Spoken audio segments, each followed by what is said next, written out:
Hi, my name's Elizabeth, I'm a marine biologist and I'm making it my mission to go rock pooling around the UK and share weirdest but most wonderful facts about marine life.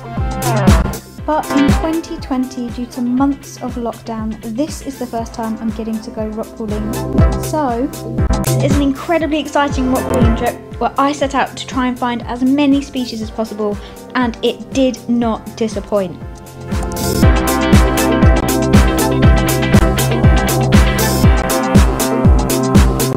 So come and join me as we put our wellies on for the first time in 2020 and go on an amazing rock pooling adventure.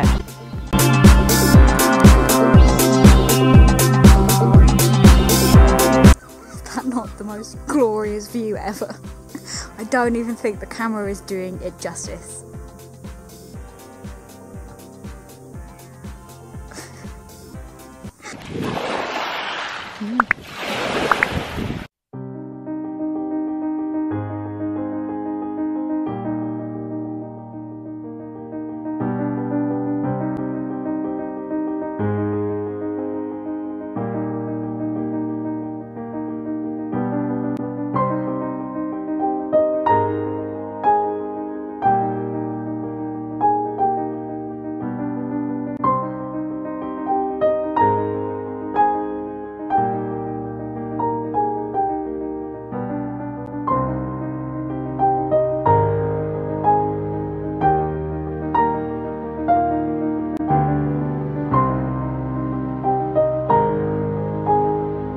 There is an incredible amount of life hidden in these kelp beds, hidden on this rocky shore that we find today.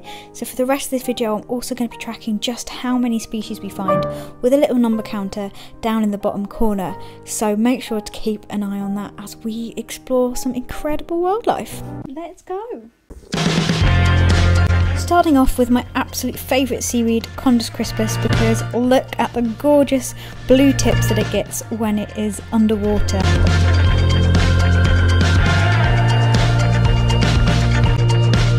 This is a malted lobster carapace. I'm not going to include that in the species, but I thought it was cool. This is sugar kelp, and unsurprisingly, when eaten, apparently it tastes sweet. Here we have a gorgeous top shell on the bottom of a rock. Oh, and here's a dog whelk too. This is the other species of kelp you can find, Laminaria digitata. It's much smoother than sugar kelp and less ruffled, but living on it were some gloriously tiny baby sea snails. Look at them!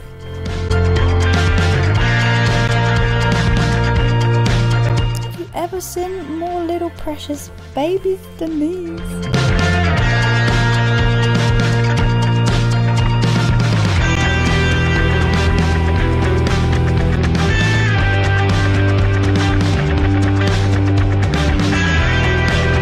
Under this rock we find a lovely patterned scale worm, and this is one of my favourite seaweed, red rags, because it's so beautifully red. Just look at that vivid colour, but also tiny little baby sea snails are back. Oh, I just cannot get enough.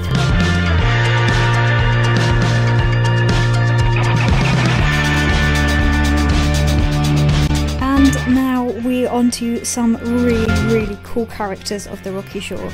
These aren't your normal prawns or shrimps, these are actually mysid shrimps, and they are just little bundles of personality. I could film and watch them all day. What is even more incredible to watch, and why I love this camera, is that watching them swim against the current was so unbelievably interesting, the power that those little legs have. But let's slow it down and have a look and see how they swim properly with high speed footage. Look at the speed that their legs are having to move to fight against the current, and they just do it with such ease.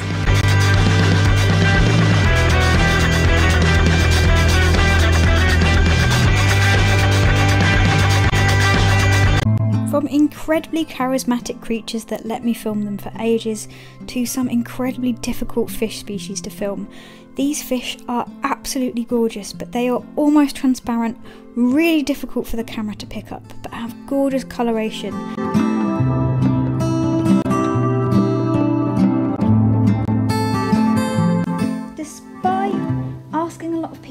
researching it, I can't actually work out just yet what this species is. It could be a juvenile species of a much bigger fish, it could be something like a two-spot goby, but at the moment I'm not entirely sure what these absolutely beautiful creatures are, but I will update it in the description below if I find out. Have you ever seen a fish with gold eyelids? Is that not just the most stylish little fish you ever did see?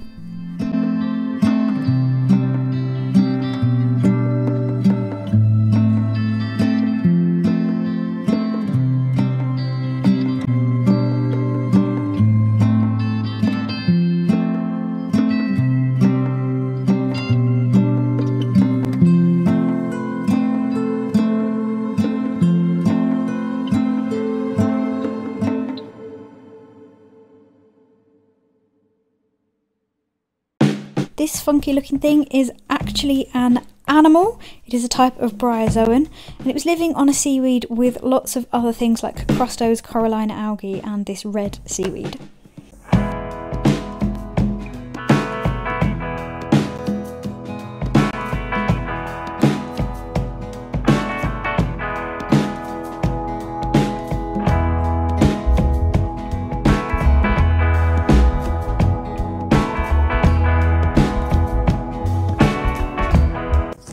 Wow, that fish was incredible. You could catch that with a rod and line and be impressed by it.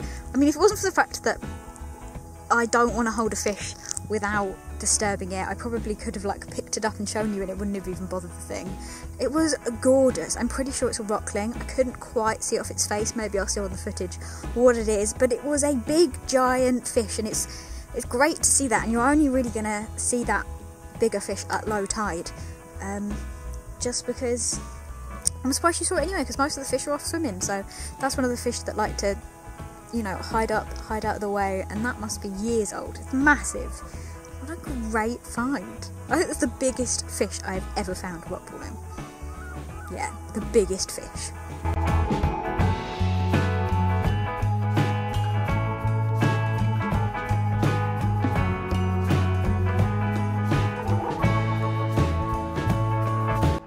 See it steaming like I can. Like the kelp is literally steaming. So's my breath. I was trying to work out why. But if the seaweed's doing it, then I'm fine with me doing it too. Here is a gorgeous flat top shell with that really distinctive tiny stripes on it.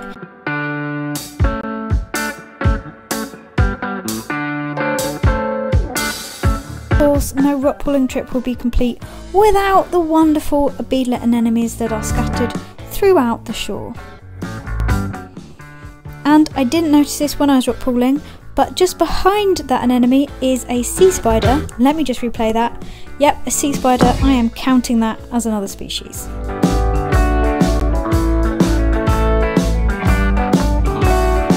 Always a pleasure to see our not so square sponge friends growing colourfully across the rocks. Here is half a fish. I did not get any more. This is a little shrimp. This is a bit odd because that's normally the colour it is when it's cooked, and usually they are this colour, nice and clear, like this common prawn that ended up just clinging to my finger. Here is another scale worm, just a slightly different colour, and of course, is a rockpooling session even complete, we are not seeing these clumsy little fellas, the common hermit crab.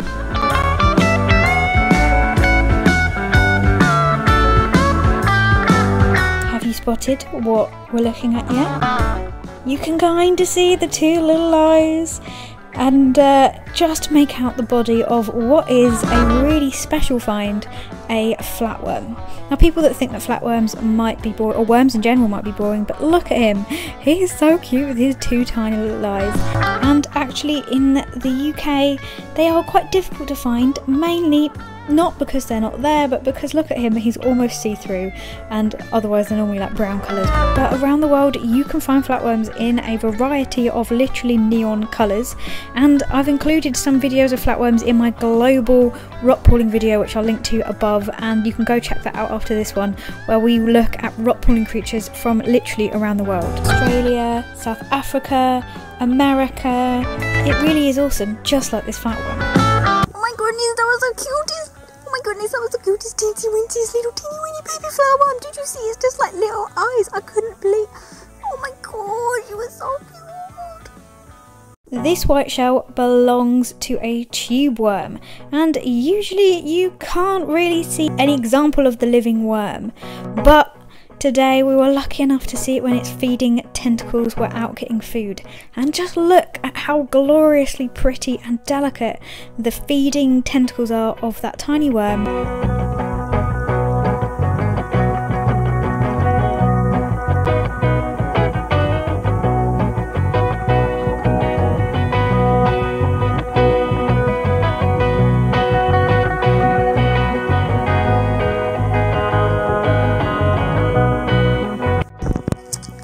Must be back to rock pooling because I have both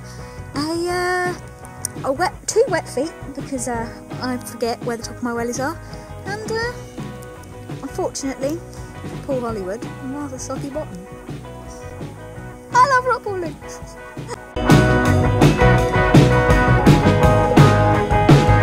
Next up, a tiny wee brittle star.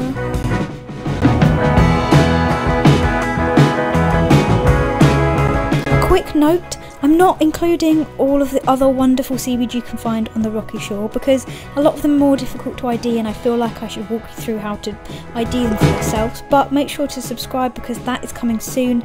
There are lots more videos on these gorgeous seaweeds and how to ID them for yourselves. But now, crabs! This is a common shore crab, and it's particularly mesmerising coloration, very dark, very almost purpley with those yellow spots. It was a really nice find. So we've just been exploring basically all the bits that are still connected to the wonderful sea. The tide is playing ball, it's letting me explore, and it wrenches my heart when I decide that I have to walk away from the kelp beds because they're amazing, but the thing with kelp beds are they're still connected to the sea. So I'm gonna edge my bets and give myself a bit more time to head into more of the rock pools so that we can see what has decided to stay, which are both easier to film because they don't swim off like when we saw half a fish, or yeah, and see what we found being left there. But I could stay here forever if I had gills. Why have we not come up with a way to live underwater yet?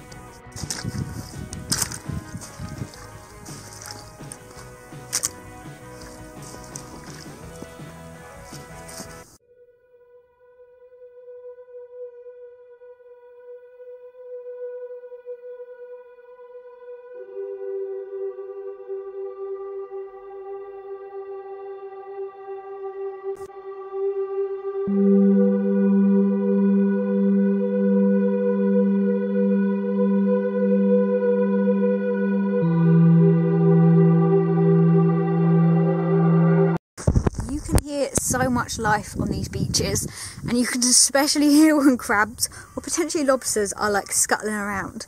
Normally if I wasn't on a beach where I knew there'd be loads of lobsters, I would like put my hand in and try and get one out, but I don't want my fingers, well, I like all my fingers, so I want to keep them all. It's probably best not to be going around putting your hand in because a big lobster can it can do some damage. I think that was just a pile of edible and common shore crabs all living under the same rock ledge. Apartment living crab style. Here is a much better look at an edible shore crab rather than squished in that cave, and their gorgeous, gorgeous green eyes and purple patterned shells.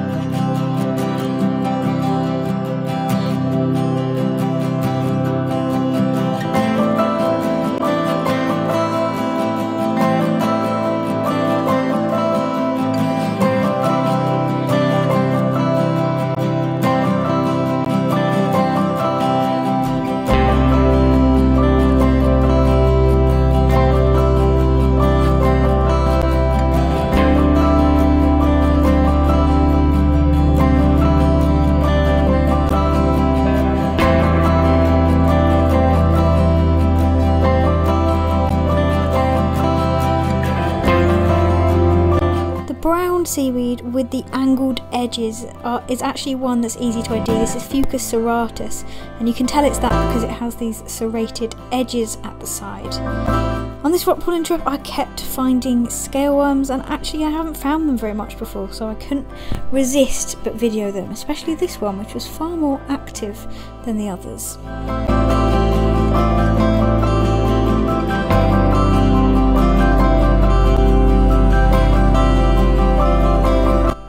Now this limpet looks a little bit different to the common and black-footed limpet that we also found on this rock pooling trip, because this limpet is the tortoise-shelled limpet, and I absolutely love it because, well, it looks like a tortoiseshell.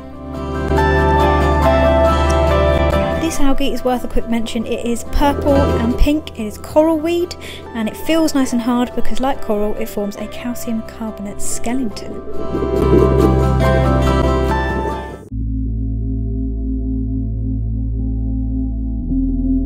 This bright green seaweed is easy to ID because it's called sea lettuce because it looks like lettuce.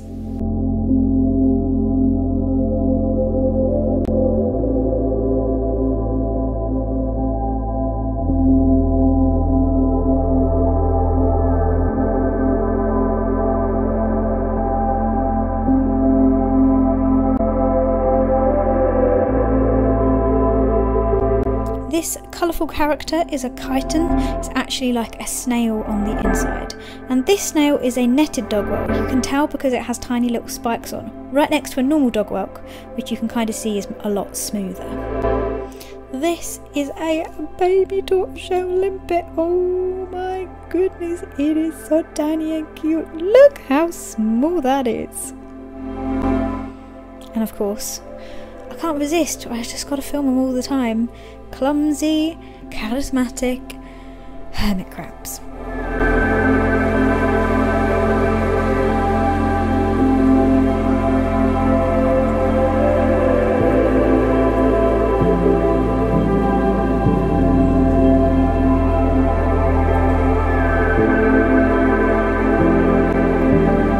This is a long-clawed porcelain crab actually sitting on top of some saddle oysters.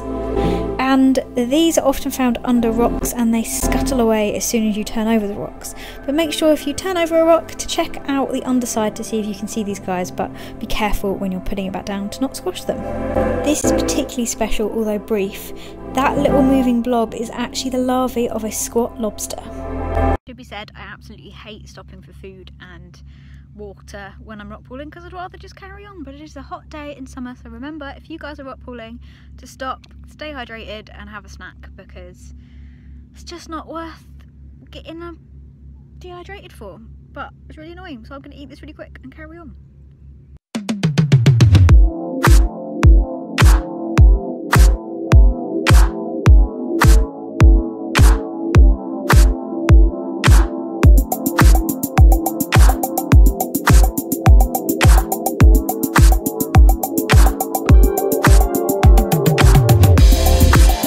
This is a long-spined sea scorpion, and it is an absolute pleasure to film whenever I find one of these because they do not care if you point a camera in their face.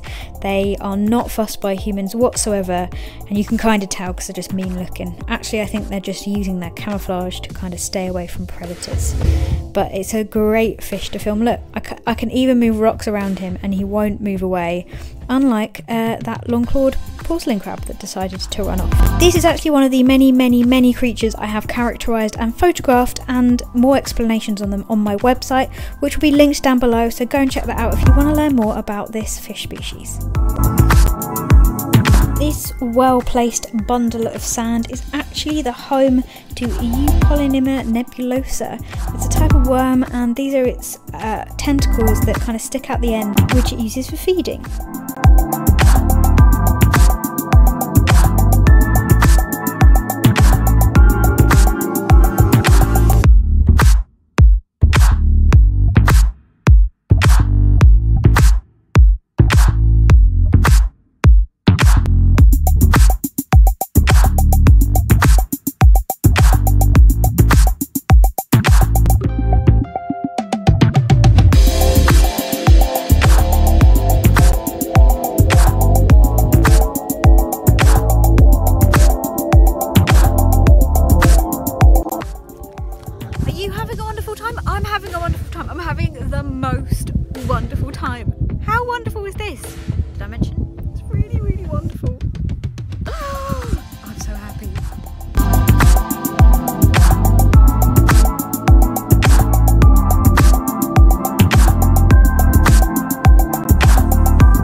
This fish is either a blenny or a shanny. Not that I don't know the difference between these two fish species, because they're not two different fish species, they're one fish species with two names. So pick whichever one you prefer. In fact, comment below. I think I prefer blenny, but let me know in the comments which name you prefer.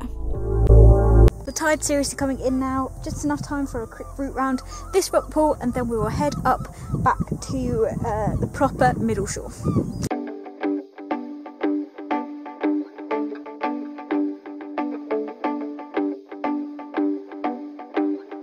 Now, I don't know what a group of snails is called, but this certainly is a group of snails.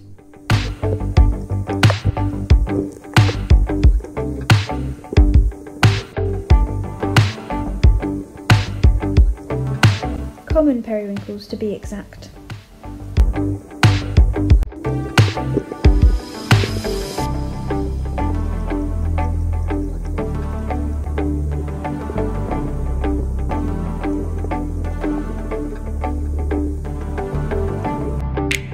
This wiggly and notoriously difficult to film fish is a butterfish, but a tiny little one.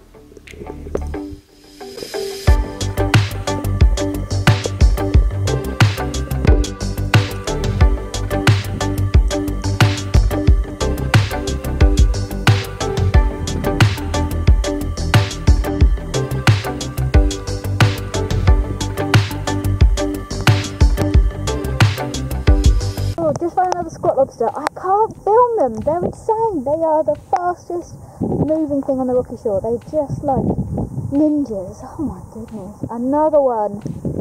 Missed. So many I've missed. So many!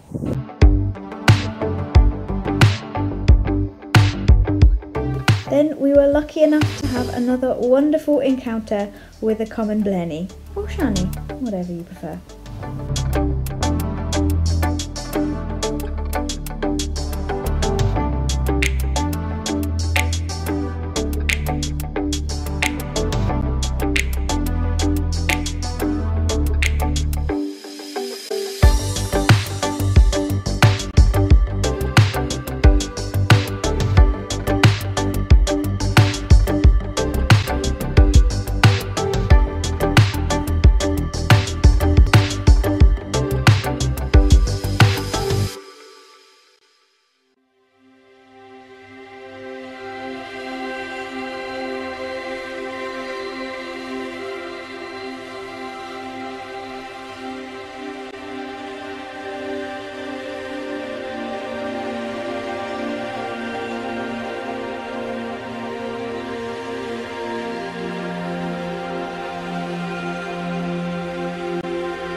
I don't often like disturbing things, especially if they're carrying eggs, but I just lifted over that rock and saw a crab and thought it was a decent sized one, so I picked it up to show you, and it had eggs on. How awesome is that? I really like it when I find something new to show you guys, and I know that that's disturbing it, but you know, I'd already picked it up, so I thought I'd make the best out of it to educate you guys, show you how female crabs kind of hold their eggs, how many eggs there are, because not all of them are going to survive, which is why they make so many eggs, but some of them will. Oh, you're so cute, the next generation little crabbies. Oh, it's so nice.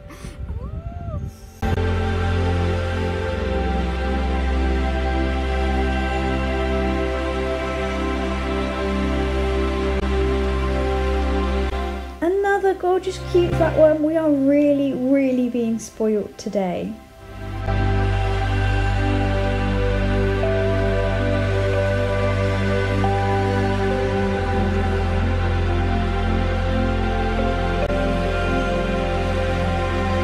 Then lastly, the rocks that are closer to the upper shore tend to have either amphipods or what these are, isopods, living on the bottom of them. Tons of them. These are basically woodlouse that live in the sea. In fact, there's lots more woodlouse that live in the sea, and they live in next to some barnacles, so I'm counting that on the species too.